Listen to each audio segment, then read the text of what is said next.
ഡയറ്റിങ്ങിന്റെ plan എന്ന് പറഞ്ഞാൽ ഞാനിപ്പോ എന്റെ ഡയറ്റിംഗ് എന്ന് പറഞ്ഞു കഴിഞ്ഞാൽ ഞാൻ രാവിലെ ബ്രേക്ക്ഫാസ്റ്റ് സ്കിപ്പ് ചെയ്തു.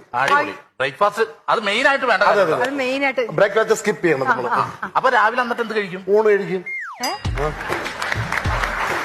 അല്ല, രാവിലെ ഊണ് നല്ലതാണ്. കാര്യം തലേ ദിവസത്തെ മീൻകറി ഉണ്ടെങ്കിൽ രാവിലെ ഊണ് കഴിക്കാൻ നല്ല രസമാണ്. ബ്രേക്ക്ഫാസ്റ്റ് കട്ട് ചെയ്തിട്ട് ഊണ് കഴിക്കും അല്ലേ? ഊണ് കഴിക്കും. ചിലപ്പോ അങ്ങനത്തെ ഒരു ഡയറ്റ് പ്ലാൻ ആയിരിക്കും. ശരിക്കും പ്രേക്ഷകർക്ക് ഇത് ഭയങ്കരമായിട്ട് ഉപകാരപ്പെടും ഈ ഡയറ്റ് പ്ലാൻ. ഇങ്ങോട്ട്. അപ്പൊ ഉച്ചക്ക് ഊണ് കഴിക്കും, കൂടെ കാപ്പിയും കഴിക്കും. ഏത് കാപ്പി? നമ്മൾ രാവിലെ സ്കിപ്പ് ചെയ്ത കാപ്പി ഇല്ലേ, അല്ലെങ്കിൽ അത് വേസ്റ്റ് ആവില്ല. അപ്പൊ അത് ഉച്ചക്ക് ഊണും ആ കാപ്പിയും കൂടെ ആയിട്ട് ഉച്ചക്ക് നമ്മൾ കഴിക്കും. അതെ. പക്ഷെ വൈകുന്നേരം ഒറ്റ നേരം, അതായത് 6 മണിയാകുമ്പോൾ നമ്മൾ ഒരു നേരം ഗോതമ്പാക്കണം. നല്ലത്.